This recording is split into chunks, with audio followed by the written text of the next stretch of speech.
M'escolteu? Sí? No? Projecto más la voz. A ver, company. Gràcies. Així era millor. Perfecte. Gràcies als companys que estan de tècnics esta vesprada també. Estem així una vesprada més en les activitats del projecte que ha inaugurado este pantano, treballs forçats al pantà de Benaixeve-Benajever. Avui em toca a mi presentar-vos als meus estimats companys i per a fer-ho m'aneu a permetre que quedi un poc de generació millennial, però vaig a llegir unes notes en el meu telèfon i així resumís, que no vull furtar-los massa temps, que avui els protagonistes són ells. Mireu, tenim amb nosaltres a Maria José Soriano Traginer. Ella ja té doble llicenciatura en Història de l'Art i màster en Cultures Polítiques en Història Contemporània. I en l'actualitat és docent d'Història a l'Institut El Ravachol, a més, cap de departament i coordinadora de biblioteca. L'altre company que tenim a la meva esquerra és Juanvi Morales Pérez. Ell és llicenciat en Història i doctor en Arqueologia per la Universitat de València. És docent a l'Institut Molí del Sol de Mislata i, a més, és professor associat al Departament de Didàctica de les Ciències Experimentals i Socials de la Facultat de Magisteri de la Universitat de València. I l'any passat, durant el curs 2022-2023, va ser coordinador del Seminari de Memòria Democràtica a l'Institut El Clot del Moro.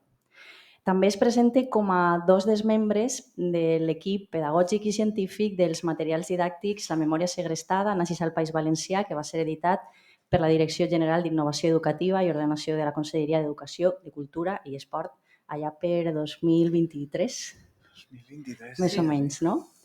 I d'alguna manera avui estan així perquè en les diferents activitats que s'han programat, una d'elles havia de ser adreçada a la comunitat docent i especialment enfocada en quins són els fonaments i els principis pedagògics de fer memòria a les aules. A mi sempre m'agrada dir que fer memòria a les aules és més que aprendre història, però, òbviament, la història són els ingredients bàsics que permeten als docents, que són especialistes, generar aquestes noves narratives i, si me permeteu, també decolonitzar els relats que les memòries heredades han dut a l'aula i com ells pateixen i saben millor que ningú, moltes vegades els materials estan esbiats, vull dir, estan molt marcats per editorials i per herències que en l'actualitat, afortunadament, des de la ciència estem revisant. I jo me callo ja i els dono pas a ells per a que ens conten quin ha sigut el plantejament teòric d'aquest material didàctic i un poquet que ens contextualitzen per què Benajever, no? I què podem aprendre a través de les activitats didàctiques en l'aula i com fer memòria en el que ens agrada dir la didàctica antifeixista. Gràcies. Gràcies, Andreu. Tu? Jo? Bueno, pues començaré jo.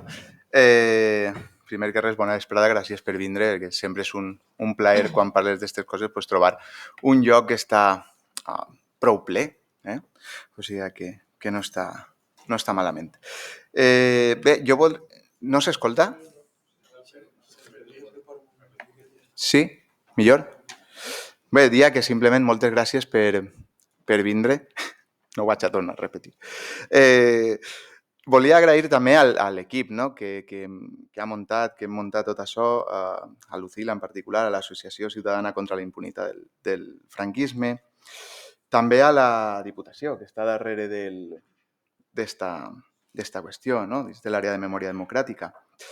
I bé, entrant un poc al tema, quan tractem la qüestió del franquisme en educació, no? Sempre se diu que és un tema complicat o que és un tema que d'alguna manera pues, genera millor rebuig entre els docents, està un poquet... És molt tradicional o molt típic dir allò de és que en classe no se dona o no s'arriba o tal. Bé, jo crec que afortunadament això cada vegada és menys cert. És a dir, sí que molts docents fem un esforç constant i en som molts els que sí que fem per arribar, per tractar el franquisme, per desmuntar els mites del franquisme, per tractar la guerra civil sense equidistàncies, és a dir, així ja està bé de parlar d'equidistàncies, i crec que cada vegada és una cosa que es fa més, no? Bé, El franquisme és cert que si parlem en secundària no és una qüestió que es tracte tampoc a tots els cursos, no? Per tant, quan pensem en materials didàctics, quan pensem en les aules, ens hem d'adreçar a un alumnat que està entre quart de l'ESO i segon de batxillerat, és a dir, entre els 15 i els 18 anys. És una edat en la que tenen les seues particularitats, com tots, comencen a presentar un cert grau de maduresa, no completa, evidentment, però sí que comencen, per exemple, a acostar-se a l'edat legal per a votar. I tots sabem com està el tema ara. És a dir, per tant, n'hi ha que educar-los en la democràcia, no? I crec que és una de les qüestions importants a tindre en compte quan obrim el meló del franquisme i la dictadura a l'aula. Quins problemes realment planteja la qüestió del franquisme a les aules? És cert que aquest terme del franquisme sociològic, que s'ha parlat moltes vegades, no? Aquest franquisme, el qual s'ha mamat, el qual la societat ha assimilat i el qual hem assumit com a societat, continua vigent. Ningú, a lo millor no, però poca gent i encara més l'alumnat identifica inclús el franquisme com una dictadura, sinó com una etapa històrica d'Espanya que, mira tu, ja ha passat. I, per tant, n'hi ha una tendència a que es blanquegi. S'observa en les aules una tendència a blanquejar, a normalitzar discursos propis de la ultradreta, cada vegada més. És a dir, això està molt normalitzat a les aules.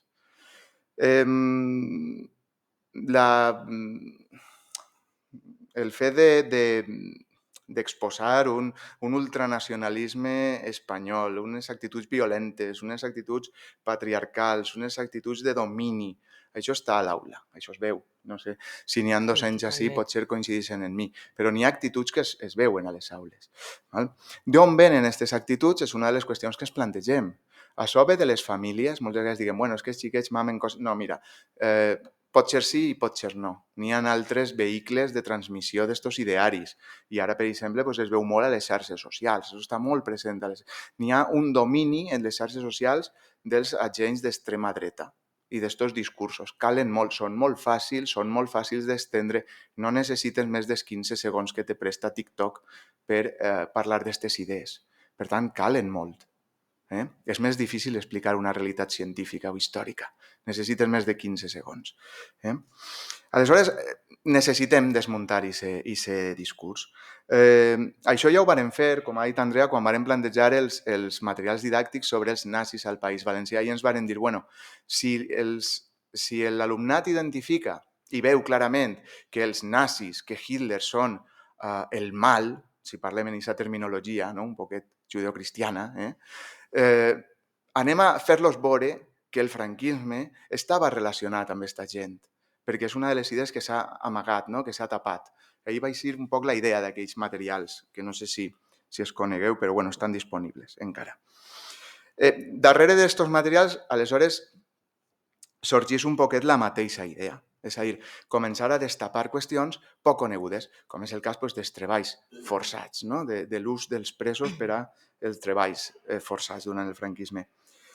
Al mateix temps, és un treball en el que hem considerat molt important utilitzar els jocs com a espais de memòria, com a espais que són visitables, com a espais que tenen un potencial didàctic i pedagògic molt fort, perquè pots anar d'excursió, perquè pots veure-los, perquè pots passejar-los, perquè pots eixir de l'aula virtualment o físicament, i te permeten plantejar les coses d'una altra manera. És a dir, és un lloc que pots anar, que pots conèixer, i això té molta potència per a l'alumnat. Sobre els espais, jo crec que Maria José vos comentarà més que jo. Bona vesprada i gràcies per vindre. Com sabeu, el nostre material didàctic intenta tractar la qüestió de la construcció de l'embassament de Benajever. És un projecte que no comença en el franquisme, que comença a principis de segle. Després, en la Segona República, ja se posa la primera pedra. En la Guerra Civil queda una mica abandonat el projecte i serà després, en el franquisme, quan se li dona a l'empresa Portolés i companyia la llicència de les obres. I Portolés demanarà al Patronat de Redenció de Penes pel Treball a més de 600 presos polítics per a construir l'embassament. Això ocorre mentre estan els treballadors allí, els presos polítics del 41 al 44. Però, clar, primera premissa, això no comença en el franquisme, això ja ve de plans anteriors. I això, per una banda, tenim el tema dels presos, per altra banda, com que feia falta més mà d'obra, es va formar un poblat on anaven treballadors que no eren penats. Al voltant de 1.800 habitants va tindre el poblat fins a la seva inauguració al 1952. I què és Benaheber? El que preteníem didàcticament és que fora un lloc de memòria també per a l'alumnat. És cert que és un tema que no sempre es coneix, el tema de la repressió de la redenció de penes, i pensaven que era molt valuós aplicar-ho a l'aula. A més, des del principi li van veure moltíssima potencialitat al fet de que estan els vestigis, estan els edificis i se poden visitar, com deia Juanvi, o virtualment, a partir de les activitats didàctiques que hem preparat, o inclús anar allí de visita, i resulta molt potent, ara ho explicarem, per diverses capes. El mapa, que a mi m'agrada molt, perquè exemplifica d'una manera molt clara tots els punts que anem a tratar, i en realitat és que és un compendi molt complet, tant per a descobrir Benaheber, la manera de vida, el poblat i els presos, com també resulta un exemple per aprendre franquisme en l'aula, d'una manera focalitzada i d'una manera general al mateix temps. Per què? Pues, aprofitant el punter, no sé si podré fer-ho, perquè tenim ahí la presa i la cimentera de Portolès. En la presa és on se treballava i després la cimentera que proveïa de tot el ciment. Quan pugem tenim els tallers. Tot això es pot visitar. Alguns edificis estan reconvertits o molt ben conservats, altres estan en runes, però en peu estan. I tenim els tallers on se reparava la maquinària, etc. La part del poblat és tota esta, després ho tornarem a veure, vaig a repetir esta diapositiva moltes vegades per a relacionar-la en les activitats. Així l'alberg de solters, així les cases de famílies, la casa dels enginyers, l'església-escola, l'hospital de maternitat, el bar i l'hospederia, me'ls he deixat per així, i separar de tot, a l'altra banda de la lloma, els dos barracons dels presos i el calabós, clar, la vigilància havia de ser permanent.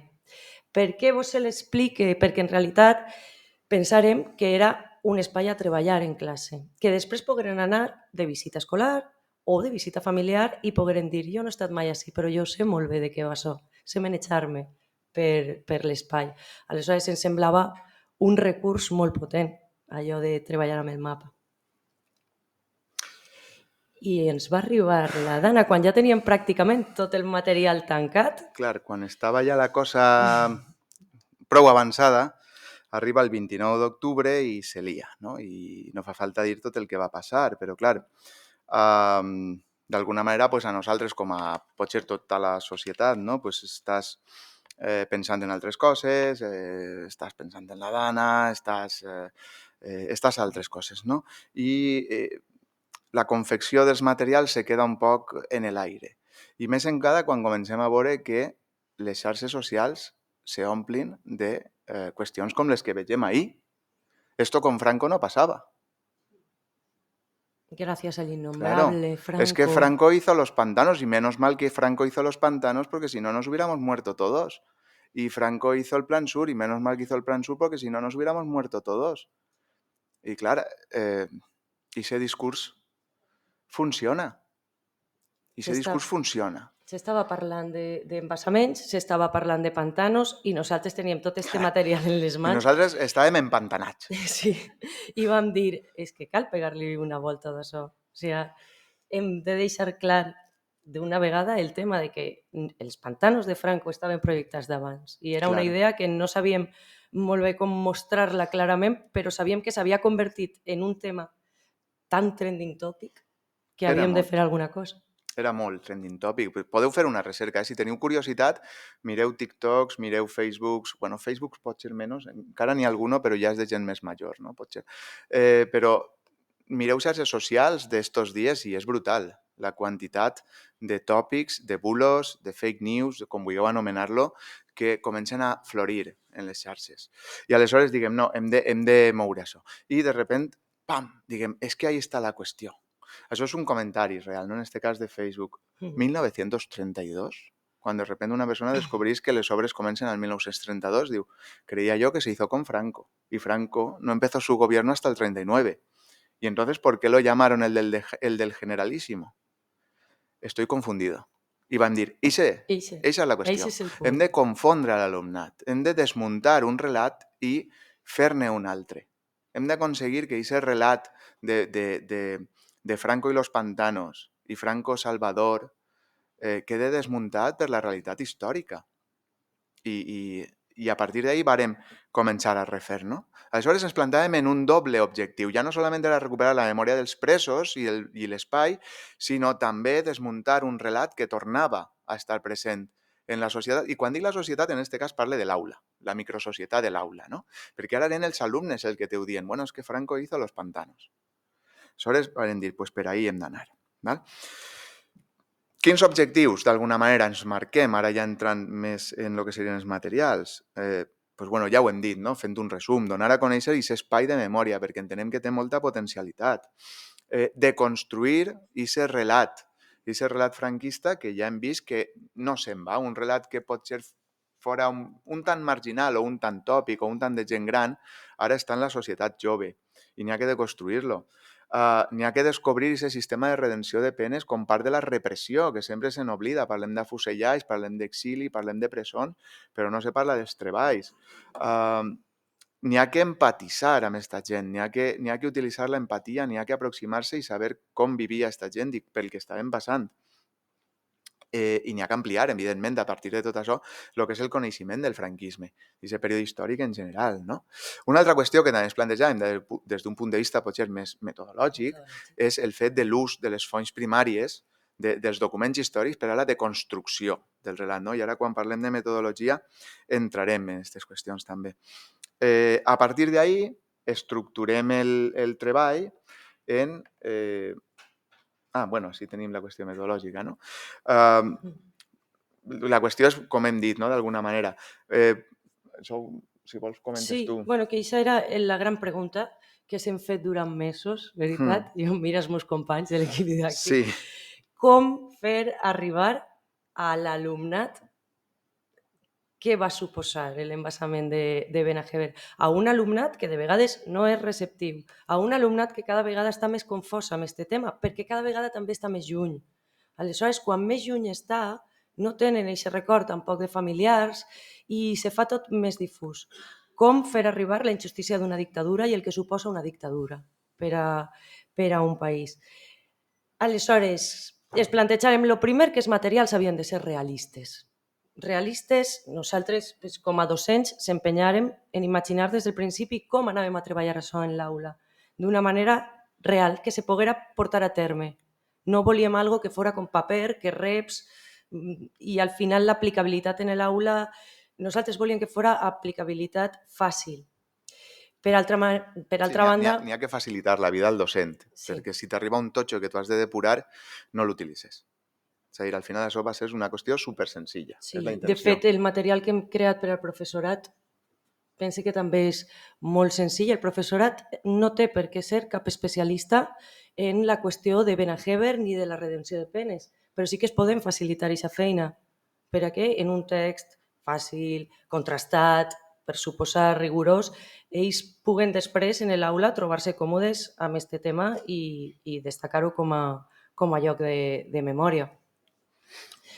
Es plantejaven que l'ús de les fonts primàries és fonamental, de vegades és com l'as que tenim en la mànega els historiadors, treballem en això i ens agrada que els alumnes també treballen en això i juguen a ser historiadors i que les fonts es parlen. I qüestionar també a les fonts, preguntar-los, tant quan parlen com quan no parlen. Hi ha vegades que no hi ha fonts i això també diu alguna cosa, no? I sobretot, textuals, visuals i seleccionades amb un criteri pedagògic. Això és per al meu alumnat de quart de l'ESO, de primer de batxillerat o de segon. No, igual no per a altres etapes. Ens acosta molt aquest procés. Ens hem deixat fonts superboniques que no anem a... perquè tot no pot entrar, i això és l'altre. No podem fer una seqüència didàctica de 2 setmanes de treball. Havia de ser algo molt condensat i havia d'estar triadíssim. Després vos farem una mostra, a veure si també vos sembla que la triada ha estat adequada. I basat en un aprenentatge per descobriment. És a dir, com la tenda de mobles que tots coneguem, que te ho muntes tu mateix a partir de les peces, volíem això, fonts primàries i que ells, a partir de qüestionar-les, foren capaços de crear un relat. I a partir del diàleg i de la reflexió amb el professor, però que siguin capaços d'anar unint els punts i creant un fil conductor per a crear un relat al que no estan acostumats. I després el fil conductor dels edificis, que sempre els hem tingut molt presents. Si al mateix temps podíem establir aquestes 2 capes, la capa de conèixer el lloc de Benajever, que forma part del nostre territori, i per tant l'hem de conèixer com a lloc de memòria, però al mateix temps no solament el fet particular, sinó també que siga un material que aprofita per exemplificar tota la unitat de franquisme que calga donar en classe, o almenys els punts més importants. Com dia Juan Via abans, l'empatia també, perquè de vegades se quedem en les xifres, de vegades la nostra ment, xifres de milers, represaliats, són una massa gris, que no tenen cara, que no tenen trajectòria, i treballar l'empatia en l'alumnat posant noms, posant unes xifres més acotades, a través de les fonts primàries i dels testimonis, són molt reveladors i ells se poden apropar d'una altra manera al fet i ja deixa de ser tan difús. I sobretot que el material tinguera un paper, que l'alumnat tinguera un paper molt actiu, de qüestionar sense por, de relacionar les fonts entre si i una implicació també del professorat que generi el diàleg, que siga capaç també de relacionar les diferents fonts, que forma part tot un cos, com ara anem a explicar. Més o menys hem volgut treballar així. I el resultat? El resultat és aquesta estructura, que, com ja vos hem dit, al final són materials que intenten sempre estar molt acotats, en un nombre de sessions dedicades relativament menut, perquè el temps que tenim a l'aula és el que és i la quantitat d'hores d'història que se dona un quart de l'ESO anualment són 90 hores. Per tant, si entenem que hem d'anar des del segle XVIII fins a l'actualitat, treu comptes, no?, de quantes sessions se li pot dedicar a cada cosa, encara que al final tots prioritzem. I bé, ha quedat una cosa així. Hem començat per contextualitzar, no? Contextualitzar un poc el que és el tema. Benajever, el pantà, etc. Després, potser este primer bloc va ser un dels que se va veure molt mogut pel tema de la Dana, perquè d'alguna manera varen canviar el discurs d'este punt, ara ho veurem un poc, i va ser el que es va dur a plantejar un diàleg, com ara explicarem, entre el que seria el bulo, la fake news o la notícia falsa, no?, que podríem dir, i aquest nou relat que se vol recuperar, no?, i aquest plantejament més rigorós. Ara veurem els títols, no?, d'alguna manera. Després, sí, tenim 2 parts, si volem. Després tenim la part d'expressos, que dediquem, evidentment, exclusivament a lo que és aquesta empatia, el conèixer com treballaven, qui eren, què feien, quina era la seva vida, com estaven, no?, patint, com funcionava aquesta repressió. Després el poblat, perquè en el poblat de Benajever, com ja han dit, a banda de presos hi havia altres persones, hi havia treballadors i hi havia unes condicions de vida determinades que cal conèixer i s'espai. I per últim ja, evidentment, un apartat dedicat a la síntesi, a l'avaluació, a la reflexió, a una mena de treball final, no?, podríem dir. Pel que fa al primer punt, a lo que seria este context que hem dit, no?, comencem amb una notícia. Queda inaugurado este pantà. Hi ha una foto que varen discutir molt si sí, si no, si ficàvem una altra, però és que ens pareix una foto xula, interessant, pel que se veu en ella, no? Que si vos fixeu, ahí n'hi ha gent coneguda, per lo menos uno, i si no el conegueu, el seu nom apareix 3 vegades, per si n'hi ha dubtes. Vull dir...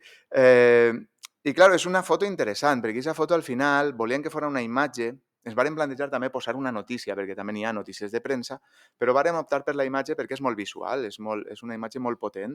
Ahí tenim aquest moment de Franco creuant Contreras per a vindre a la inauguració de Benajever, amb tota la seva camarilla militar i civil, amb unes falleres rebent-lo, és a dir, una cosa molt... I ens feia, d'alguna manera, pues, ens permet acostar-nos a les idees prèvies de l'alumnat. És a dir, davant d'esta imatge li preguntes a l'alumne, li preguntes a l'alumna què n'hi ha ahí? I te van a dir, bueno, Franco, no? I te van a començar a parlar de Franco i van a començar a dir les seues coses. I vas a traure allò que tenen i vas a aconseguir arribar a aquest relat que tenen en el cap. I aquest relat que segurament va ser el que te va tocar desmuntar. I aquesta imatge ens permet arribar a aquest relat. Perquè ahir baix a peu de foto, encara que en la foto no apareix el pantà, sí que apareix la cita, no?, de que va a inaugurar el pantà de Benajever, tenim a Franco, tenim el pantà, tenim els militars, tenim molta imatge de lo que és la imatge, l'estètica, els elements que, claro, que els elements que defineixen, no?, d'alguna manera la dictadura franquista, el feixisme en general, si volem, no?, el líder indiscutible, l'estament militar, el patriarcat, és a dir, l'ultranacionalisme, perquè encara que està en blanc i negre, segur que ahí esteu veient tots rojos i gualdas. O no? Vull dir, ahí n'hi ha una exaltació, no? I aquestes qüestions l'alumnat també les veu. Però, canviem, en aquest mateix context, canviem un símbol, canviem el símbol d'exclamació per el de pregunta. Queda inaugurado este pantano? Què és això del pantano? I nosaltres ara sí comencem a desenvolupar una notícia, no? Les preguntes, tots recordarem allò, no?, de les preguntes periodístiques, el què, quan, on, qui, per a què, com. Clar, doncs bueno, i comencem a presentar això, a fer una anàlisi, a destrossar aquesta foto d'alguna manera, aquesta imatge i tot el que aquesta imatge i aquest discurs ens aporta. Què? Doncs bueno, presentem la pressa. On? I així ja en l'on, per exemple, podem començar a problematitzar, perquè aquest on ens fa plantejar un problema associat als pantans, que és el desplaçament de les poblacions que habiten en les valls. Bueno, ahí s'obre un meló, que podem empomar com a docents o no, però ahí tenim un meló obert. Esto és una de les qüestions d'estos materials. És a dir, anem obrint xicotets melons, anem traient xicotets fils, dels quals podem estirar o no, segons el temps i les ganes. Però ahí en l'on apareix també el desplaçament de la població. Tenim el quan, i apareix ja la qüestió cronològica, que ja s'ha comentat, un projecte que no és del franquisme, que és anterior, que se forja ja en 1912 i que comença a treballar-se en ell en 1932, que se paralitza en la Guerra Civil i que després se continuarà. Per qui se continuarà? Pues, evidentment, tot el món pensa en l'innombrable, que dia Esperanza, no? En Franco. Però també està el Portolès, la empresa que se va beneficiar. I estan els obrers i els operaris i els presos que treballen. N'hi ha molts quins que haurem de treballar sobre ells. I per a què? Pues bueno, el per a què també és un altre meló, perquè sí, per augmentar la superfície irrigada, per a intensificar el regadiu, però bueno, això també té uns beneficiaris. I ahí deixem un altre fil obert. I després el com. I el com no sabíem què dir. I vam dir, doncs no diguem res encara. Ja ho direm a poc a poc. Perquè el com és lo fort de l'assumpte, no? Com se va fer aquesta pressa? Perquè ahí entrarien els presos, entrarien els treballs forçats i demés, no? Aleshores, i ahí és quan entrem a aquest com, al segon punt, als presos. Clar, i això és on comencem a treballar, on l'alumnat comença a unir els punts que deia abans de les fonts primàries. És a dir, com passem la fulla amb presos i treballs forçats? Clar. I com arriben ahí? Sí que l'alumnat tindrà un text curt, no?, que explicarà una mica tot el sistema de la redenció de penes i per què Portolès decideix portar a aquests treballadors que d'una manera van a beneficiar tant a Portolès com al règim. És a dir, si la redenció de penes està plantejada com reeducar a la població presa, no?, presos polítics, reeducar-los i fer la seva condemna més curta. Però en realitat és així o hi ha altres interessos? Aleshores, d'on venen en quines condicions de vida treballen? Com s'ha fet això de l'embassament de Benajever? Sí, sí. Ai, No tan ràpid, no? és que tengo el poder. Tranquil, jo vaig manejar. Mireu, vos anem a mostrar els textos que seran els que se tractaran en l'aula, qui vulgui fer-ho, el professorat que vulgui participar, però llegir-los sencers ara mateixa seria... Anem a fer-ho lleuger, si voleu, i nosaltres vos anem indicant per què hem triat este text, quines són la frase o les dues frases més cridaneres i a partir d'ahí com volem treballar-ho, per a que sigui una mica més lleuger. Primer punt, un mercat de persones. Com que un mercat de persones? Si vegeu, per exemple, en l'últim paràgraf, les memòries de Rafael Reig el que venen a dir és que allí en la presó els posaven en una fila y dicen, los que han quedado en el patio, unos 200, forman en doble fila a lo largo de la pared de ayudantía y de la iglesia. Se abre la cancela del rastrillo y se asoma el director acompañado de otro señor, que sería Portolés. Digo, a ver, abra la boca. Antonio Pérez, Fuster, abre la boca y el otro observa la dentadura. Para vérsela mejor, aprisiona con los dedos el labio inferior del que tira. Hecha esta observación, coge con sus manos los brazos del observado y tantea su robustez.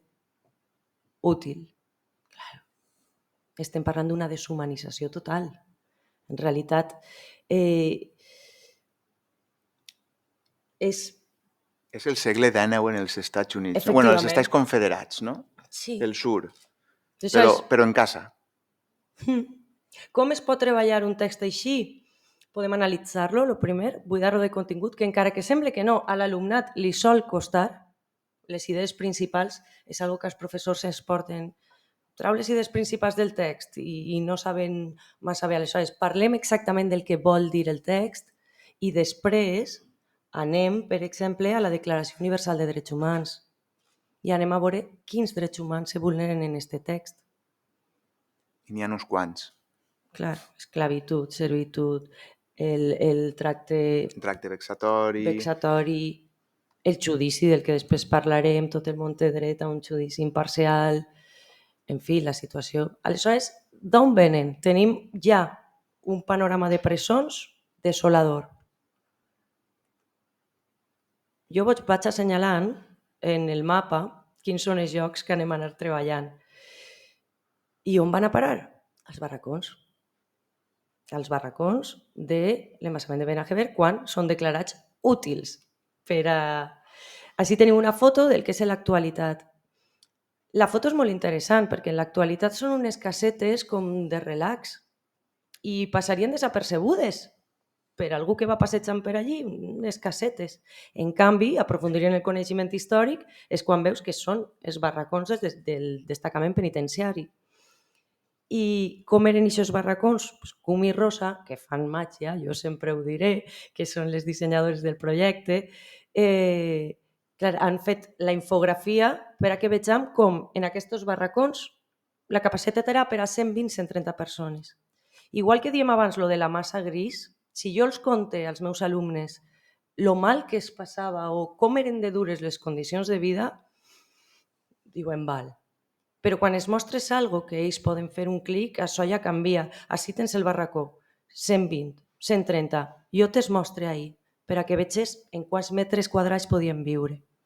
Anem més enllà, anem a veure quantes letrines. 6.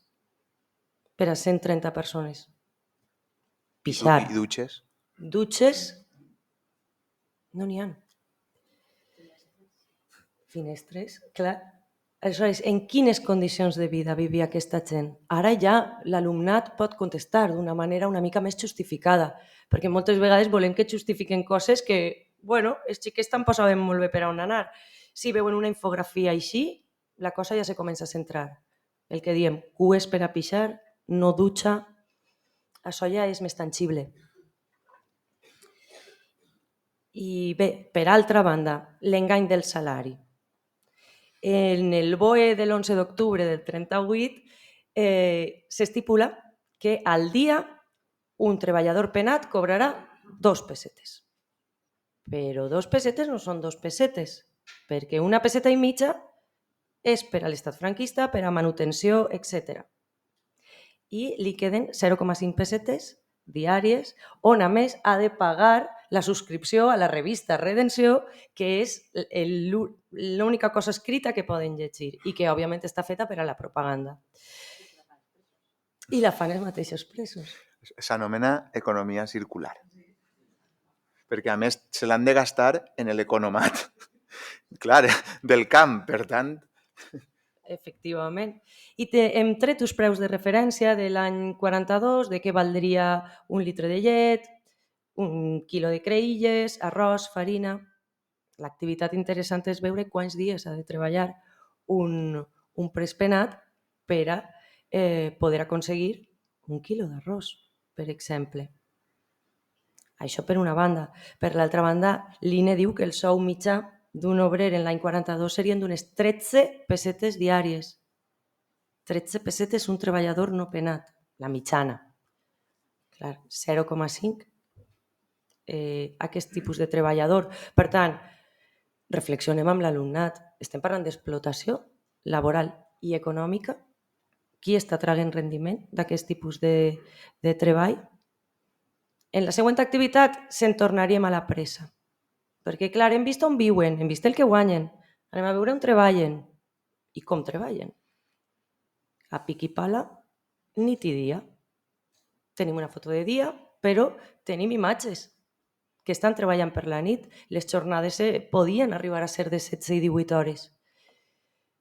Per tant, a banda del que és l'anàlisi de les fotografies i del que és l'explotació laboral, que ja hem vist en l'exercici d'abans, el que cal també plantejar-se és per què estan en aquestes condicions. Què és un pres polític? Perquè aquests presos estan així per la Llei de Responsabilitats Polítiques de 1938, 39, disculpa, 38 és el patronat, efectivament. I la majoria estan sent jutjats per qüestions retroactives. Aleshores, treballar amb l'alumnat, que és la retroactivitat, es resultava molt interessant. Què és la retroactivitat i què és la justícia al revés? Perquè molts estan condenats per adhesió a la rebel·lió. Quina rebel·lió? Sí, la rebel·lió, el colp és el del general Franco. Aleshores, poder treballar aquests conceptes de com arriben allí mitjançant la redenció de penes i ja d'una manera més clara, després de totes aquestes demostracions, arribar a lo que és el sistema de redenció, treball forçat com a rendiment econòmic del règim. L'última part dels presos és el cas d'estudi. El cas d'estudi, nosaltres ja en el treball de nazis al País Valencià ja ens passava, li tenim molta estima, perquè li dediquem un poc més de temps. Ja no és el document i l'activitat, sinó que ja hi ha més documentació i continua paral·lel a les activitats, però és un cas que es pot treballar a banda. I pel que parlàvem abans de l'empatia, vam decidir treballar el cas de Ricardo García García i posar a l'alumnat la sentència del jutjat militar, que veig a fa en primària i analitzar-la. Per exemple, en aquest cas, vos ho hem posat en negreta per anar el més lleuger possible. De antecedentes izquierdistas, en el momento de producirse el movimiento nacional, fue nombrado presidente de la UGT. Lo de la UGT també ens pareixia molt interessant, perquè continua sent un partit de masses. Per tant, no és difícil que algun pare estigui afiliat o hagi acudit a la UGT, és algo que està en el carrer encara. I em resultava molt potent per a treballar amb ells, perquè demà podria passar, per què no? Algú està sindicat en la UGT o és el president de la UGT del seu poble i de sobte se veu sotmès a este jutjat militar, ¿no? Y bueno, continúa que al frente de las turbas tomó por asalto el local que ocupaba la derecha regional valenciana prendiéndole fuego, pero diu, protegió a algunas personas de derechas procurando evitar delitos de sangre. Això li ho reconeixen, però a l'hora de la pena no, 30 anys de reclusió mayor. Clar, i així se veu el concepte de la justícia al revés, bueno, és un concepte que defineix el propi règim, no? El Serrano Suñer és el que el defineix, és a dir, van a ser ells... No s'escolta? Un poc més alt? Bé, és que està trucat això, no? Dia que ahí apareix bé el concepte de justícia al revés. És una qüestió que volíem treballar també en l'alumnat, no? És a dir, quina és la justícia que s'aplica? Perquè, bueno, algú te pot dir, bueno, però és que eren presos, estaven en la càrcel, tienen que treballar, tal qual. I ese discurs també funciona molt, no? Ja, però quina és la justícia del règim? De què s'està i per què s'està condemnant a aquestes persones? És a dir, per adhesió a la rebel·lió, a una persona que estava defensant l'Estat legalment constituït i la democràcia front a un colp militar? Això és la rebel·lió, realment? Aquest concepte el defineix el propi règim. És Serrano Suñer el que parla de justícia al revés. És a dir, van a ser ellos los que van a pagar, van a ser ellos los rebeldes. Això defineix el règim, no? I la retroactivitat, una cosa que és impensable en ningú sistema judicial en un estat democràtic. Vull dir, per què estem jutjant a una persona que va cometre un suposat delit abans, molts anys abans que existira, o uns anys abans que existira la llei que l'està jutjant? És a dir, són dos aberracions judicials, no? I això és important fer-ho comprendre, perquè les garanties judicials que disfrutem avui en dia no existien. És a dir, és una autèntica aberració. I aquests casos, per això ens agrada molt els casos d'estudi, ens permeten aprofundir i filar aquestes qüestions que són molt més concretes, no? Sí, en la segona part, continuant amb Ricardo García García, es tracta de veure quin és el rosari d'itineraris per els que passa un pres, perquè, clar, sí, fou agafat presoner, d'acord, però és que hi ha tants milers que se desdibuixa. Aleshores, que l'alumnat siga capaç de traçar aquest itinerari. Com veieu, vos he posat en negreta les paraules més... perquè tenim detenció en Valladolid, trasllat, presó de Requena, trasllat, Monasteri del Puig, trasllat, presó central de València, jutjat, condemnat als 30 anys, com hem vist abans. Després, passa el control mèdic, traslladat al destacament penal del pantà del Generalíssimo. Clar, després parlarem d'això també. Tornat a traslladar en el 44, quan la incursió de la Vall d'Aran, l'intent d'entrar, que és quan se'n van els presos de Benajever, a Sant Miquel dels Reis. Després rep la llibertat condicional, però amb condemna de desterrament. No pot tornar al seu poble. Decidís quedar-se en Benajever. Clar, era un lloc que ja coneixia. Quan acaba la condemna és quan se'n pot anar a Utiel. I al 46 aconsegueix l'indult i l'alliberament definitiu, perquè una cosa és eixir de la presó i una altra cosa és escapar de les forces de control pràcticament continuado. Aleshores, poder-li seguir la pista em sembla una cosa molt interessant per a treballar en l'alumnat, perquè ja individualitzes, ja saps que això no és una qüestió de milers de persones, que òbviament sí que és, però que cadascú té el seu recorregut vital i que és molt penós en el cas des de la detenció fins a l'alliberament, és un calvari de llocs per passar. I se n'aniríem a la tercera part, que és el poblat. Clar, ahir l'alumnat podria dir, menys mal que respirem un poc, perquè després de tanta angoixa en tanta font primària que ens diuen lo dura que és aquesta vida, doncs en el poblat la vida serà més amable. I la veritat és que no. Tampoc és més amable la vida en el poblat. És una vigilància permanent. Les forces del règim estan contínuament damunt d'ells i, a més, estan molt apartats. I, a més, els maquis estan al voltant. I alguns són enllaços, després ho veurem. I, per tant, no és una vida molt més relaxada, però no la del poble de Benajever. Tampoc en qualsevol racó de l'estat espanyol podríem tindre la mateixa situació. El fil, ahí teniu el poblat, com dèiem. Com és la vida en el poblat? Doncs mireu, Carlos Llorens, que era l'enginyer de les obres de l'embassament, en les seues memòries, diu, en toda mi vida, y creo que en la de todos los reunidos en la sala, he presenciado de oídas, ya que la puerta quedó abierta, una escena tan bochornosa para la dignidad humana. Ja comença així. Y, diu el albañil, Mesa Valle, el albañil había recogido del suelo una tablilla de madera, uno de tantos desperdicios que se acumulaban en las obras con intención de pegarle fuego en su hogar para calentarse la comida. En fi, continúa y diu, ¿cuántos insultos y vilipendios le asestaba al funcionario señor Andrés? Chocaban con el silencio más absoluto del albañil, que con la cabeza baja y cogido de la mano de su hijo, se mantuvo en pie, sin hacer una réplica, un gesto, una queja. Havia agafat un tros de fusta per a calfar-se. El que ja ens diu moltes coses del mode de vida. Eren cases per a les famílies, eren cases de 36 metres quadrats per a la família sencera. Si venien en família, si venien en solters, era un llitet en parets que n'hi acabaven en el sostre, en naus enormes. Aleshores, a partir d'aquest text, quantes qüestions se'ns poden plantejar, no? De condició de vida dels treballadors, en el poblat, en fi, quantes carències laborals hi havia també. La vigilància permanent, que és algo que ocorre en el poblat i que l'activitat ens va portar per dos llocs, per el bar i per l'hospital.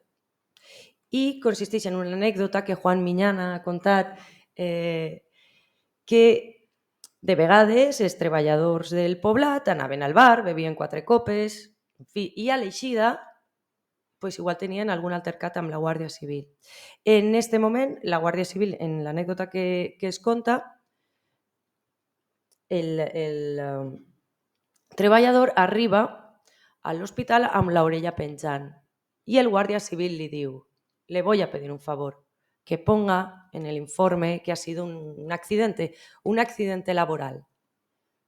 Que és la impunitat d'aquestes forces en un lloc a més tan aïllat dels altres pobles, pues és fonamental entendre això, com vivien. Després tenim l'Església Escola, que ens parla de l'adoctrinament nacional catòlic. Realment és un exemple de com a partir d'un lloc com Benajever podem arribar a categoritzar què és el nacionalcatolicisme. Sempre per a l'alumnat parle. Com pot l'alumnat arribar a entendre fins a quin punt arriba el terme nacionalcatolicisme. Es posem una foto de l'aula del que era l'escola per a que ho comparen amb una aula actual. La foto de Franco, la creu, també les qüestions purament pedagògiques. La pissarra està a un costat. Jo sempre que veig aquesta foto no pare de mirar que la pissarra està a un costat i que cada vegada que vols escriure la pissarra s'han de girar tots, que no hi ha molta adaptació. Continuem veient coses rares en els instituts, Sí. vull dir que tampoc. Sí. Perquè jo la pissarra digital no sé on me la van a ficar. Pues quan la proves ja no deixaràs de... Estic encantada. Bé, per una banda això, la omnipresència de Franco, la omnipresència de la creu, i hem seleccionat un text del 40 que diu «Así quiero ser, el niño del nuevo Estado». Y diu «Por eso el Estado español quiere que la enseñanza y la educación se den en las escuelas y en otros centros docentes que estén impregnados de religiosidad, moral, cristiana y patriotismo, de todas las cualidades que definen, en fin de cuentas, al hombre culto». No se pot ser culte si no passes per l'Església. No cap l'educació en Espanya, en l'Espanya franquista, si no passa de la mà de l'Església. Aleshores, és una manera important d'entendre què és el nacionalcatolicisme. A més, si el professor té a bé ensenyar-los l'Església Escola, veurem que la part de l'escola és de la primera fase. L'escola es va construir en la Segona República. Què fa el franquisme? Afegir en el mateix edifici i simètricament l'església. Església, escola, en un mateix edifici. És que és la demostració visual de què és el terme, no? I em parla de nens que havien d'anar a l'escola, d'homes que treballaven, però on estan les dones? No em parla d'elles encara. És un món d'homes, no? Els presos són homes i els treballadors del poblat són homes i els repressors són homes, però havia d'haver dones, no? I no sabíem. Era una qüestió que no sabíem com posar, perquè havia d'estar, perquè havia dones, però no sabíem, no? Com fer-ho. Sí. Ens ha costat això molt, Aleshores, en realitat, amb la mateixa idea de que a partir d'un lloc com és Benajever es pot exemplificar el franquisme sencer, parlem de dones també. Aquestes dones no eren treballadores del pantà, hi ha excepcions. La germana de Juan Miñana era infermera i comadrona, una dona portava també l'economat i algunes dones treballaven en les cases d'enginyers, etc., fent les tasques de casa. Però clar que sustentaven a les famílies.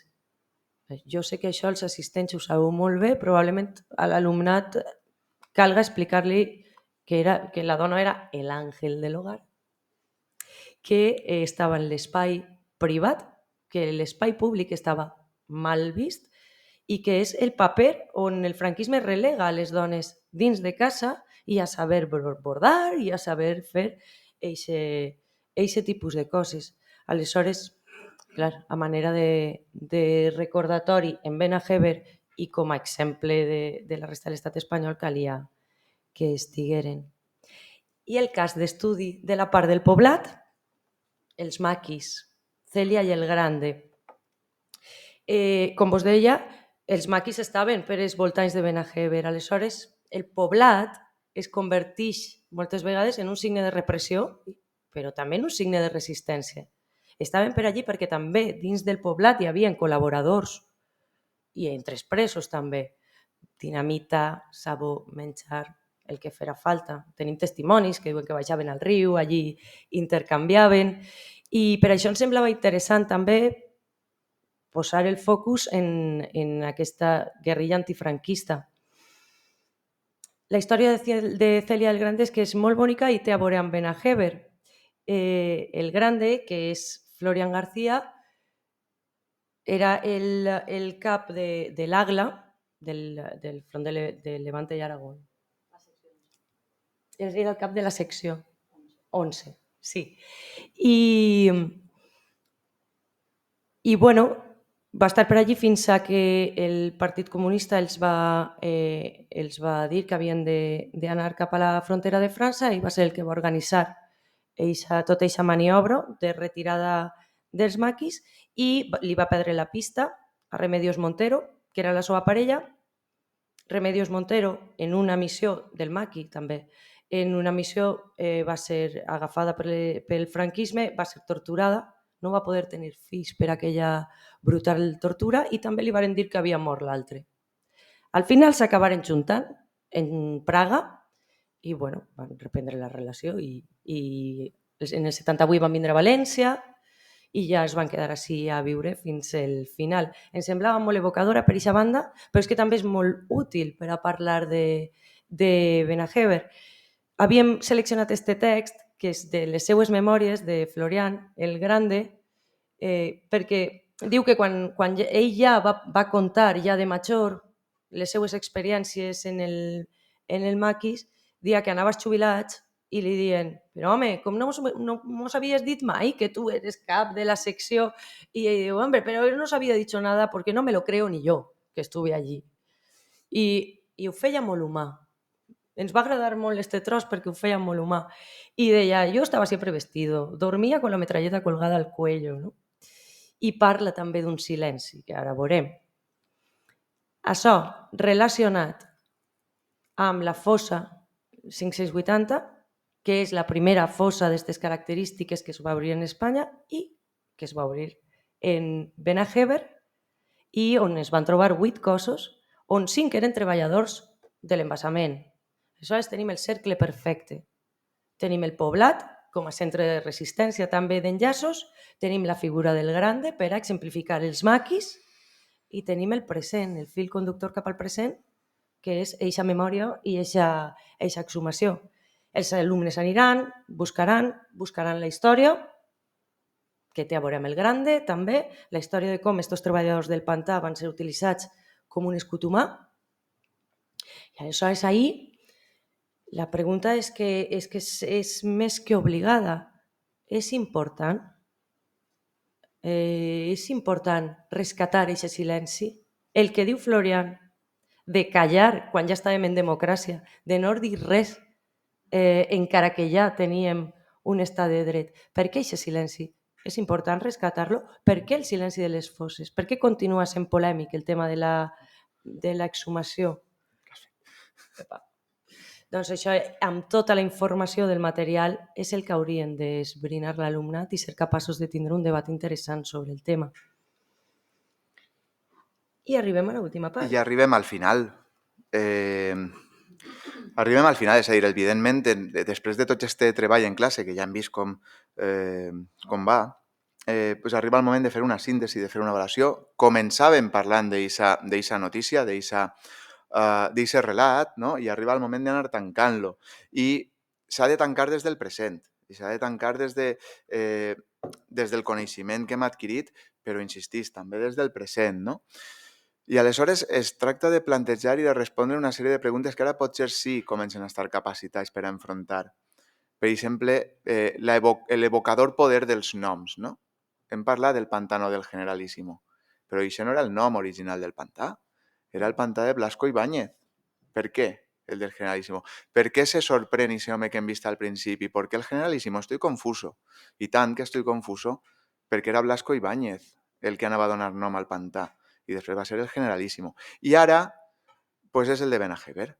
I ahí se pot fer una reflexió sobre el poder evocador dels noms i cada un la podeu fer. És a dir, per què era Blasco Ibáñez en el seu moment, per què després el Generalísimo i per què ara és Benajever i no és Blasco Ibáñez. Per què les dates? Perquè sabem, i així ho podem veure en la foto que tenim així, no? De com està en l'actualitat, s'evoquen aquestes dues dates, 1932, 1952. Sabem que al 32 comencen les obres, sabem que al 52 s'inauguren. Bé, però per què en la foto o en la pedra, en la inscripció original, les dates eren del 45 al 50? Per què s'ha borrat aquesta memòria? Per què el franquisme borra aquestes memòries? I clar, evidentment la república queda borrada, però per què no apareix res abans del 45? Què estava passant en el pantà que fa que el propi franquisme evite parlar d'aquests anys que van del 40 al 45 en les obres del pantà? Perquè s'estava construint també, com ja hem vist. Val? Donen un relat, aleshores, tant els noms com les dates. I recuperem aquesta notícia del principi, recuperem aquestes 6 preguntes, el qui, el com, el per a què, etc. I ara ja estem capacitats per a respondre-les i per a elaborar, amb tot el que hem vist, aquest relat més rigorós, més històric, més historiogràfic, més certer, i que ha sigut l'alumnat, d'alguna manera, el que ha aconseguit donar resposta a aquestes qüestions. Aquestes fotos i la situació actual del pantà és molt evocadora. A mi, aquestes fotos me mouen molt a la reflexió. Fins i tot així n'hi ha un detall interessant que en classe hem dit que seria xulo traure. La memòria de la pedra, la memòria de les inscripcions originals, no s'ha borrat. Solament s'ha tapat amb unes planxes de metal. Però encara està. I aquesta analogia me pareix superpotent per a treballar-la en classe, perquè no hem borrat aquesta memòria del franquisme, no s'ha eliminat, solament s'ha tapat amb una planxa desmontable que se pot llevar, per si acas. I este és un poquet el plantejament, no?, que nosaltres volem dur a classe. Ja ho hem dit, a partir de l'empatia, del coneixement de casos, d'una metodologia de treball en fonts primàries, de la construcció d'un relat més certer, que seguís una disciplina històrica en la seva construcció i que no solament ve dictat, no? des d'una dictadura o des d'unes xarxes socials. No? I aquesta és la nostra intenció. Gran problema que tenim és que encara no els hem provat, perquè encara estan per provar. Així que esperem que ens funcionen. I això seria lo ideal, no? Ara. Sí, exacte. Que jo crec que aquest tipus de materials el que pretenen és que el franquisme no siga un tema més del llibre, com Isabel II, me lo estudio i pa'lante, sinó que al territori poden trobar este tipus de repressió al seu propi territori, en el poble del costat o en la comarca del costat, i que finalment que ajuden aquest tipus de materials a crear alumnes més crítics, més compromesos en els valors democràtics, perquè al final una mica el nostre objectiu és arribar ahí. I que qüestionen els relats, no? D'alguna manera. I bé, doncs, moltes gràcies per la vostra atenció.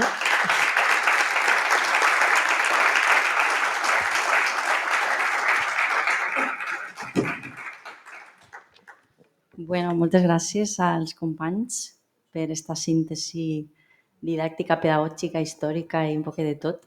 Estava pensant, i crec que és una cosa a posar en valor, que no ho hem dit, però a més d'un equip científic i pedagògic, últimament treballem tot aquest tema de la deconstrucció del franquisme i de la memòria democràtica amb un equip de dissenyadores professionals, que són Rosa Bou i Cumi Furió, que avui ens acompanyen, i que hem de dir que com a equip, i crec que estem totes, Lucila, tot el món està d'acord, Juan, que està per allà darrere, que una de les coses que a l'hora d'implementar aquests projectes, que al cap i a la fi són de divulgació, de socialització d'una memòria i d'un patrimoni traumàtic, és precisament fer-los atractius visualment i, diguem, des d'un punt de vista de disseny i de format, per a que tinguin una altra natura. Hem regirat moltes vegades, quan plantejàvem projectes de materials didàctics, òbviament, com sempre es fa, no? Quines coses s'havien fet prèviament en altres contextos, en altres temàtiques d'unitats, diguem, d'innovació pedagògica, i sempre ens semblava que n'hi havia massa paper, massa text i que nosaltres no estàvem capacitats ni capacitades per a donar-li un format i una visualitat que fora d'una banda atractiva i d'una altra banda que aquesta mena d'infografies, l'ús de la tipografia, l'ús del color, arribar a unes generacions que són molt visuals, no?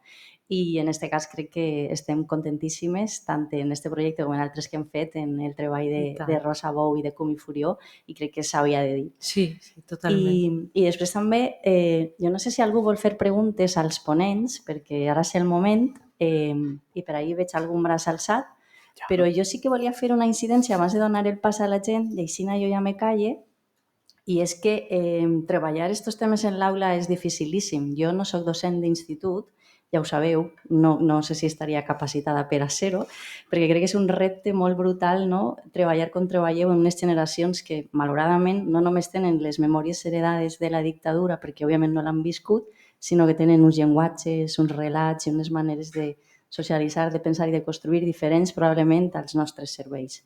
Aleshores, d'una banda, l'enhorabona per aquestes propostes, i d'altra, la reflexió un poc seria això, no? De, com has dit tu, Mariajo, que el franquisme no siga una part més del llibre, no? Jo crec que si se treballa... Jo treballo la deconstrucció i la socialització de la memòria en la societat i crec que la memòria s'ha d'explicar no només com una classe d'història, com deia abans, la memòria dins del marc, sempre ho explique, però dins del marc de la legislació humanitària internacional és un dret.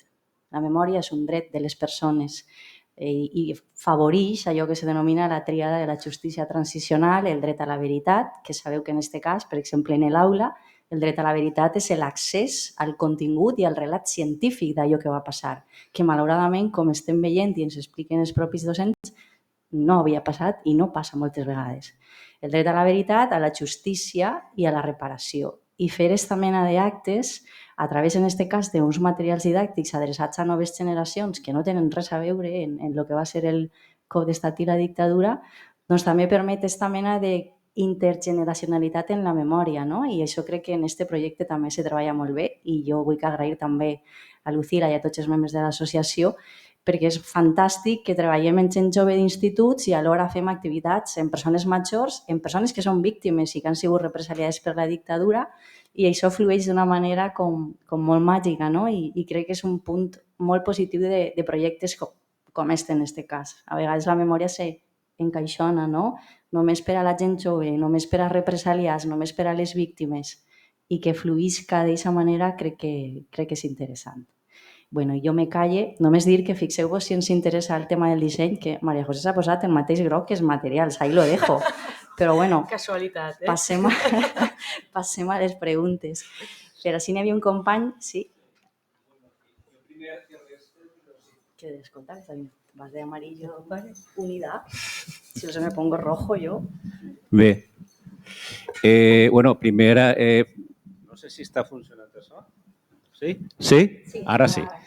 primer agrair-vos i felicitar-vos perquè m'ha agradat un muntó tot el treball vostre.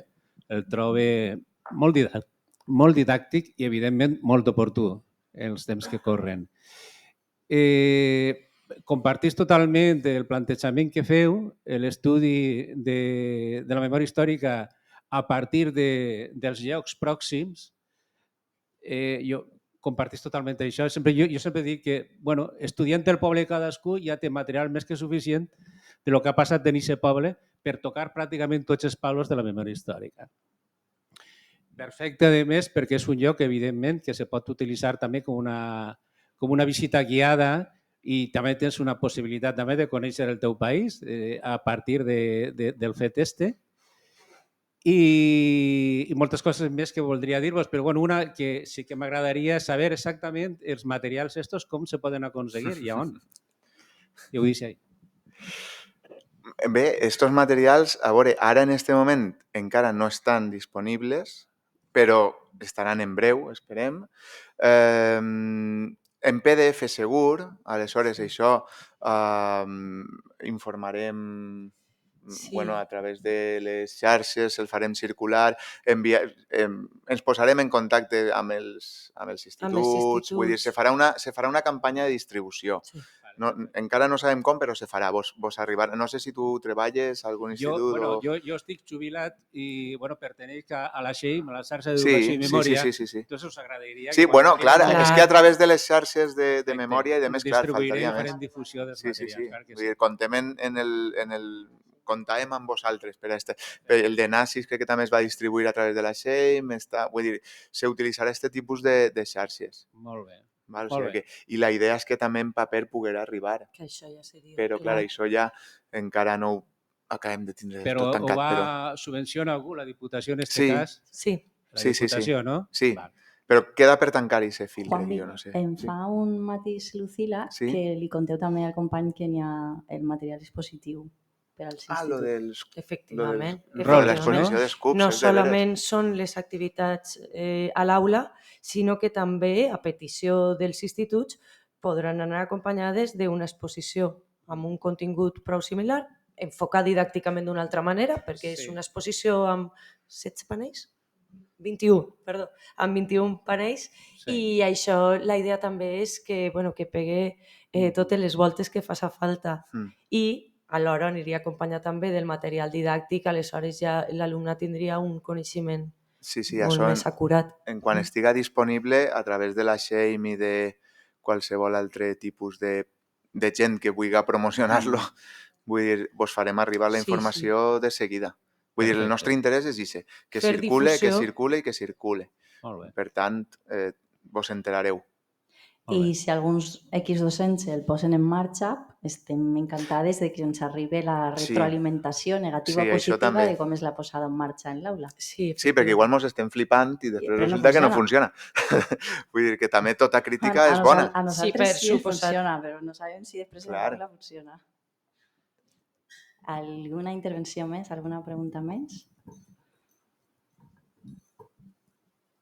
No? Vosaltres voleu dir alguna cosa?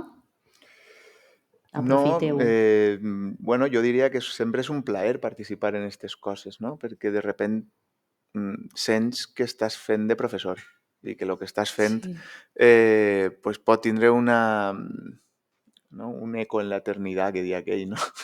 Vull dir, és de veres, no? És lo de quan estàs donant Isabel II o estàs parlant de la desamortizació de Mendizábal, pues escolta, la cosa, se te hace cuesta arriba.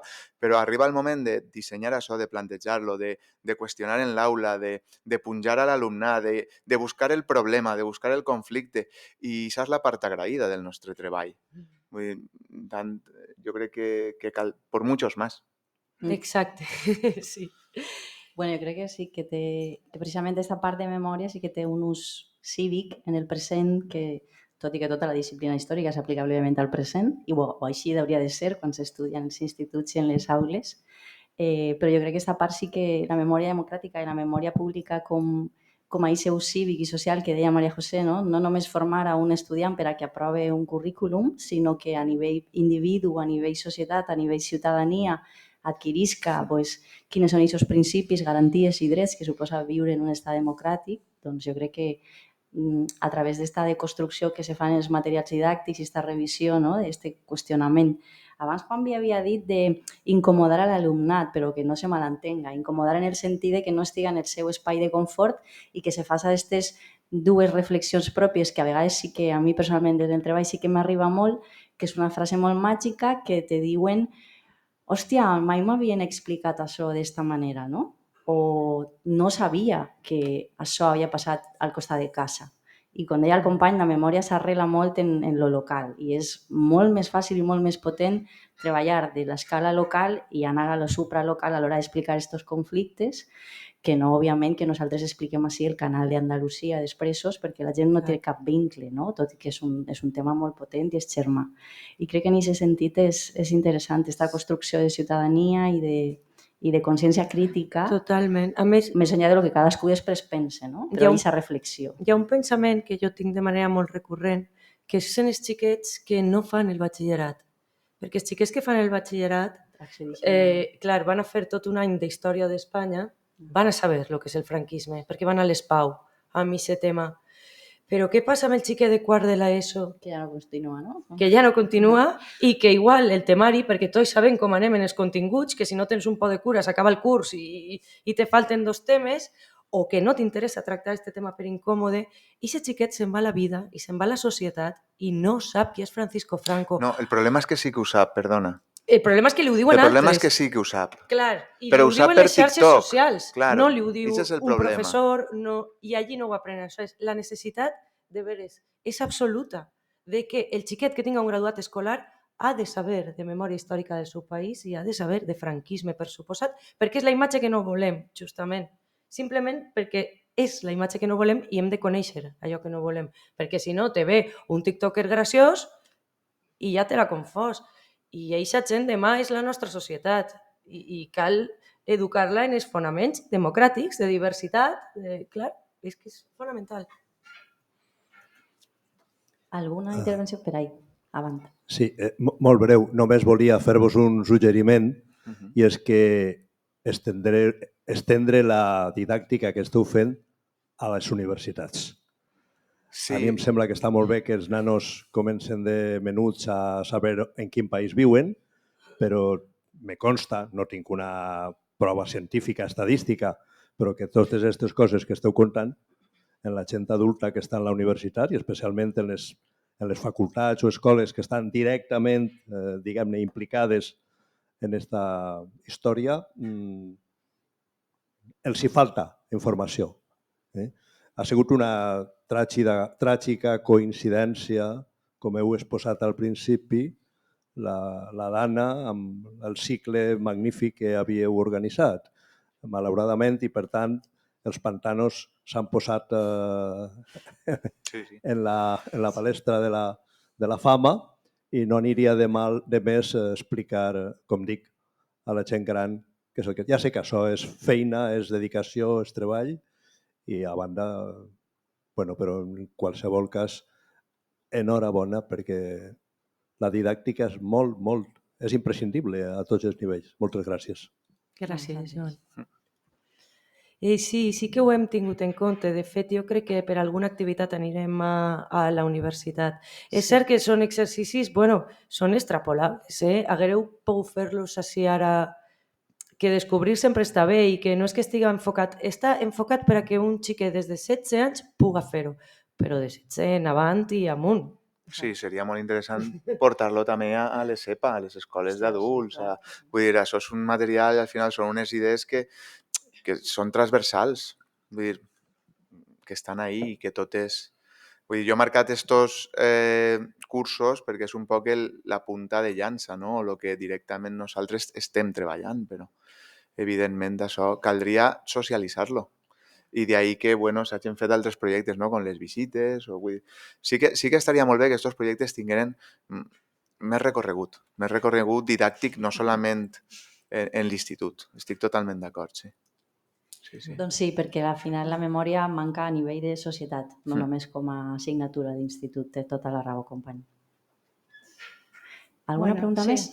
Un moment, que tenim així una pregunta per davant i ara passem allà. Sí, nada, yo os quería dar las gracias por el proyecto este. La verdad es que me parece que es necesario en centros docentes y el planteamiento, la verdad es que me ha gustado mucho y sin duda creo que les llegará a los alumnos, ¿no?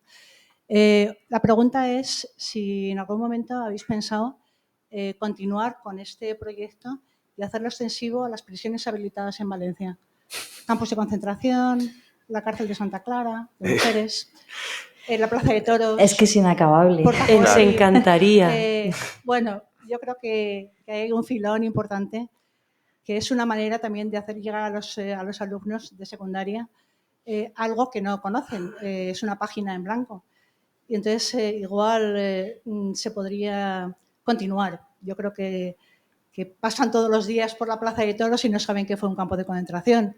O el convento de Santa Clara y tampoco saben que era una cárcel de mujeres. Y tantos otros lugares, ¿no? Entonces pienso que es necesario també. Sí, bueno, que per temes no... Vull dir, jo crec que és un moment de dir que, malauradament, estem ara en un moment que estem orfes de marc normatiu sobre memòria al País Valencià i que, a més, les administracions públiques no acompanyen. I no és per tirar-li floretes a ningú, però ho sabem perfectament. Ara estem funcionant a través d'una subvenció de l'àrea de memòria de Diputació i moltíssima feina i moltíssim del treball que se fa en un projecte com aquest, i ho dic en tot l'orgull, ho fem moltes vegades en les nostres hores sense cobrar diners i per compromís i per amor a l'art. I n'hi ha molta feina, tots tenim les nostres feines i traguem sempre temps i quan ens conviden a fer-ho som les primeres que s'apuntem.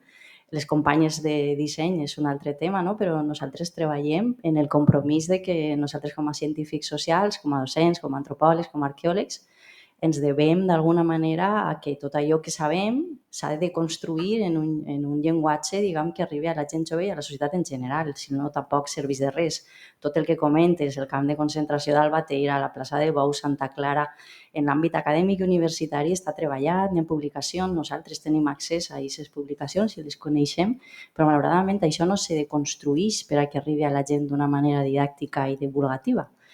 I ja ens encantaria poder fer 1000 temes. Arribar a tot. I no diguem que no, però vull dir que també m'agradaria que la gent fora conscient de la complexitat i Lucila, que en aquest cas, en els companys de l'associació estan gestionant el que són els permisos, les subvencions, tot el que és la gestió, diguem, de posar en marxa un projecte com aquest, doncs a vegades és anar un poc a contracorrent, però nosaltres som aixina, no? Com deia Walter Benjamin, hacer historia contra pelo, pues aixina i més.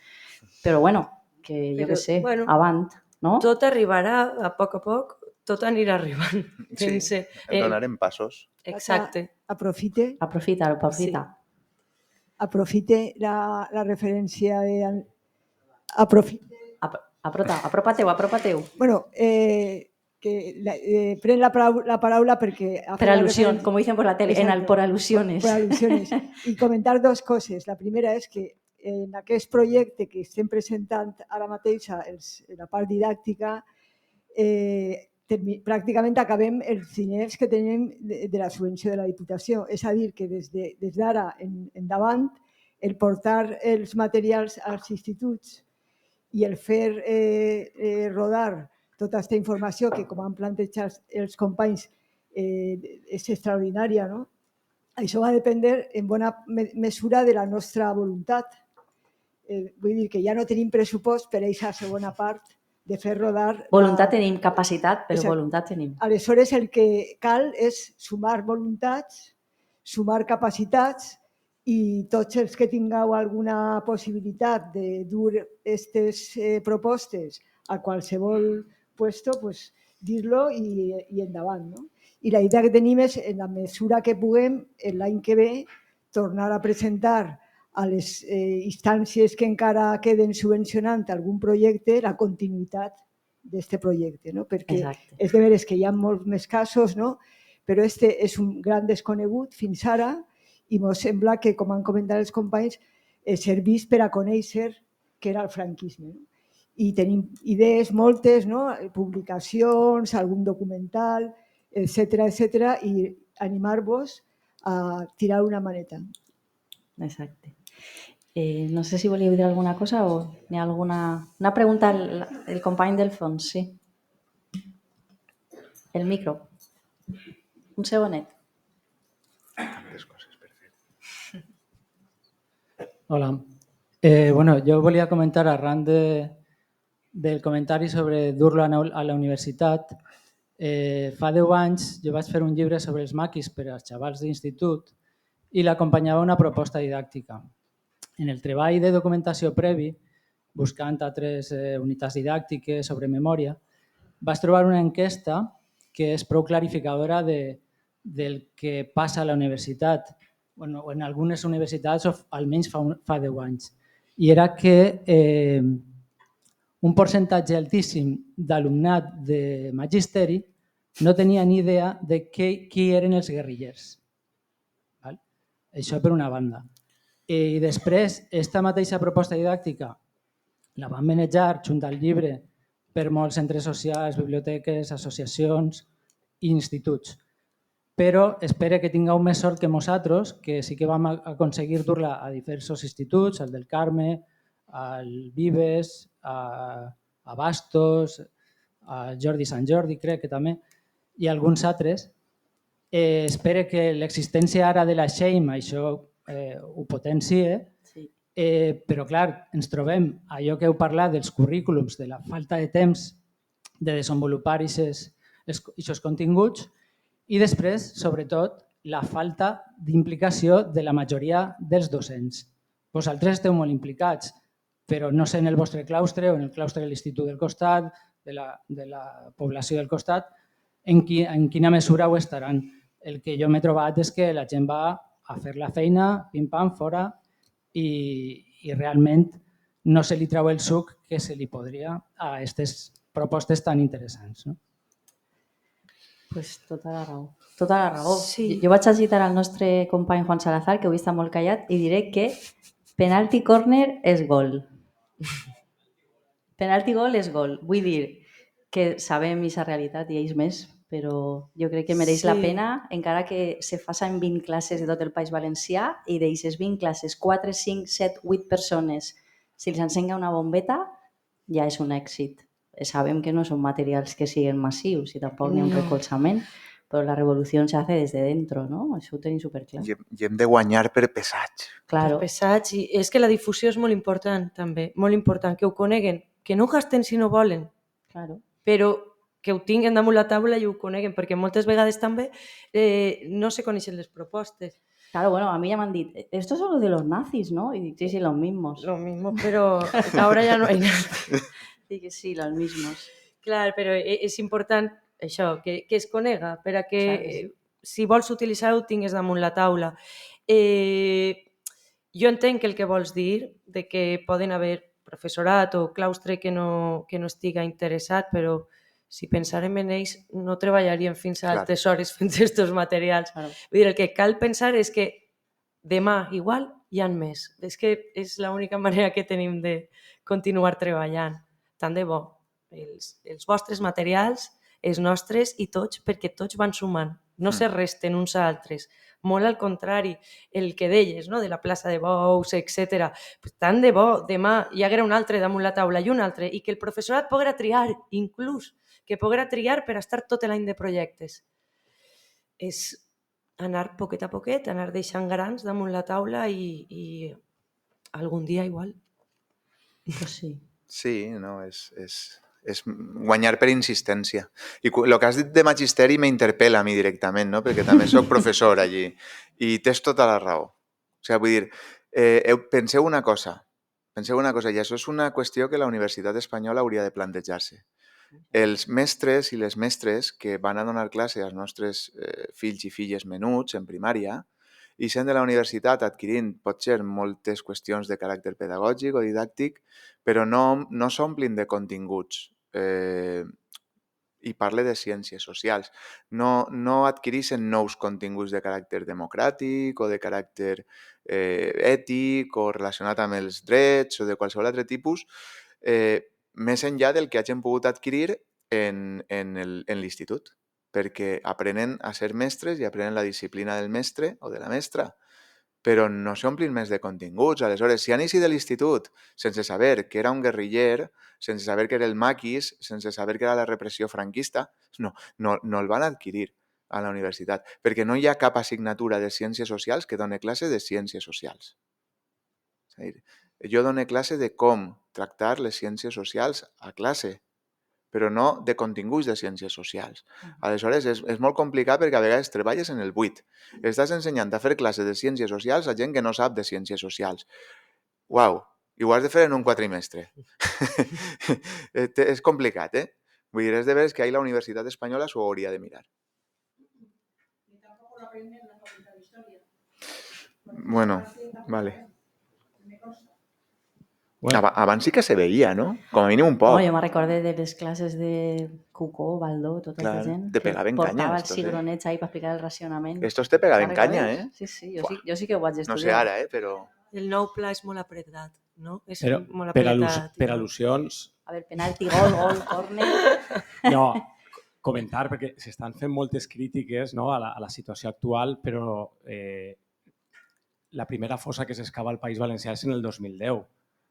O sigui, s'ha avançat moltíssim. La de Benajever. I és veritat que calen moltíssimes activitats, moltíssimes iniciatives per avançar en aquesta direcció, però jo anava a l'Institut Lluís Vives, jugava a bàsquet i baix havia un refugi antiaeri.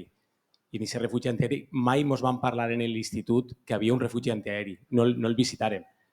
En l'actualitat és una visita obligatòria.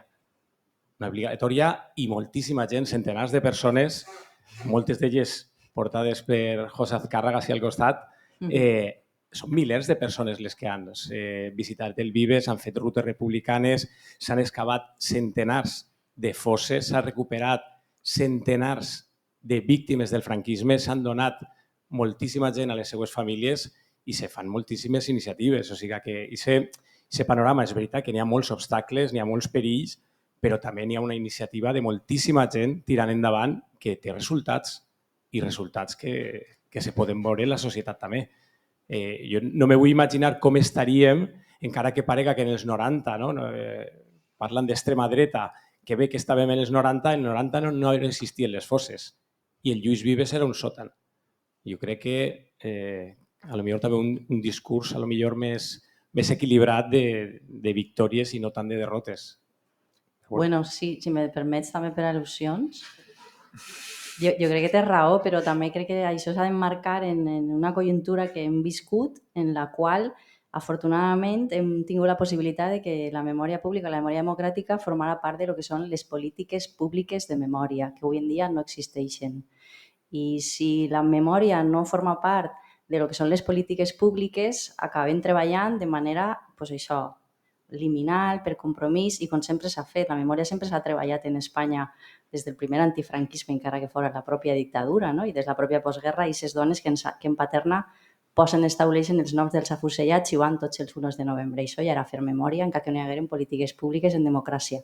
Però si la democràcia en la que vivim no genera marcs normatius i legislatius que fan que la memòria com a dret sigui una política pública, tenim el problema que tenim ara. Que tot allò que has anomenat ara, totes les fosses que s'han excavat, els ADNs que s'han fet, les capacitats didàctiques de divulgació, etc., malauradament s'han fet també a rebufo d'això que eren les polítiques públiques. Avui en dia no tenim política pública al País Valencià de memòria, perquè allò que se denomina la llei de concòrdia, doncs ja sabem el que és. Aleshores, jo crec que la reivindicació és que la societat civil, òbviament, participem, els científics participem, les víctimes participen, però les administracions públiques estan obligades a assumir que la memòria és un dret, igual que se fan polítiques d'inclusió, polítiques LGTBIQ+, etc. I jo crec que aquesta reclamació no la podem perdre, encara que estiguem disposades a treballar per militància i per compromís fora de l'àmbit legal o fora de l'àmbit administratiu. Però renunciar a que la memòria sigui una política pública és perdre la possibilitat de que la ciutadania entenga per què és important fer memòria i què és la memòria. I ahí crec que és necessari continuar reclamant això. Saps?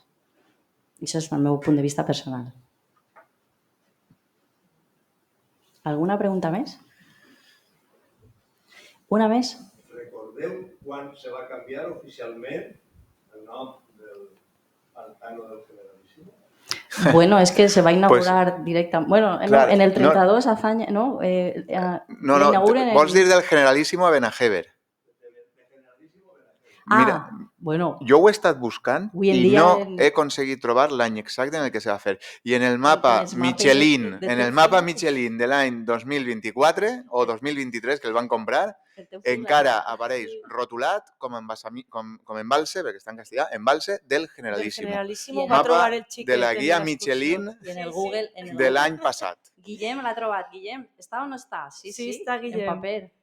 I va dir, mira, posa el pantano del Bueno, i Generalísimo. en Google també Salazar mos ha filtrat per ahí que si tu fas el zoom en el mapa de Google digital també pone Pantano del Generalísimo. Vull dir, I jo he estat intentant buscar i no ho sé, però si ho sabeu seria fantàstic saber-ho, perquè no ho sé. Ricardo y yo trabajábamos en carreteres a mitad de los 80 y él me recordaba el otro día que un día fets consumats llevaron el cartel que posaba en la carretera Generalísimo. Pero bueno, això era una cosa anecdòtica en relació a lo que esteu contant, però si encara en algun mapa avui Sí. això, pues... Sí, sí. És que Exacte. els tipus en la imprenta no els han canviat i continuen printant el mapa. Sembla que oficialment Sí, s'ha ningú sap canviat, però és de veres que jo no conec i ho hem buscat. Bueno, jo ho he buscat en Bueno, particular se li i pot com a preguntar equip. a la Confederació. I no n'hi ha un dia, una data, una publicació, un BOE, un tal, que diga s'ha canviat. Jo no l'he vist. Ha sigut una política, com dius, de fets consumats, alevosía i nocturnitat. Un dia anaren en les plaques estes de metal, atornillaren ahí y au. Esto es como muy de intervención artística. Ponemos unas plaquitas. Y un día les llevarán Cualquier día ponen un y neón. nos donan un susto. Total.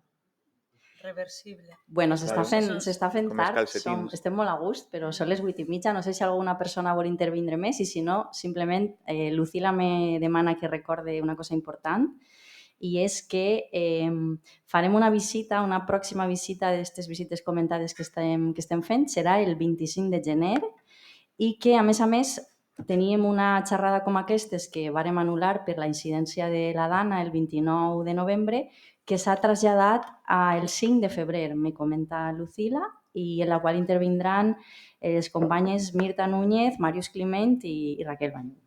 Val? Això, recordeu, 25 de gener, si voleu vindre a les visites, heu d'inscriure en l'e-mail que teniu en els flyers i tot per això, i el dia 5 de febrer una altra xerrada amb les companyes que venen de fora. Moltes gràcies. Moltes gràcies.